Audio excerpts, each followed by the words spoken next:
Hey guys, welcome back to my channel. So ఈ వీడియోలో ఈరోజు నేను స్మూత్నింగ్ ట్రీట్మెంట్ చేస్తున్నాను. బేసిక్గా స్మూత్నింగ్ ట్రీట్మెంట్ అనేది ఒక పర్మనెంట్ స్మూత్నింగ్ ట్రీట్మెంట్ అనమాట. అది మన హెయిర్ని, న్యాచురల్ హెయిర్ని కంప్లీట్గా స్మూత్ అండ్ సాఫ్ట్ చేస్తుంది. That to permanently. అంటే చాలామందికి డౌట్ ఉంటుంది దట్ రూట్స్ నుంచి వచ్చే హెయిర్ కూడా ఇంకా కంప్లీట్గా పర్మనెంట్గా స్ట్రైట్ అండ్ స్మూత్ ఉంటుందా అని. బట్ నో, అలా కాదు. సో స్మూత్నింగ్ అనేది ఏదైతే మన ఎగ్జిస్టింగ్ హెయిర్ ఉంటుందో దాన్ని స్మూత్ అండ్ సాఫ్ట్ చేస్తుంది అనమాట.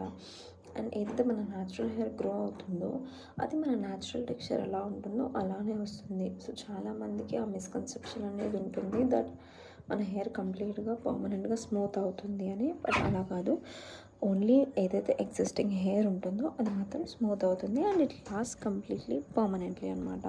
అంటిల్ మనం కట్ చేసే వరకు అలానే ఉంటుంది. So hope you enjoy the video. Thank you.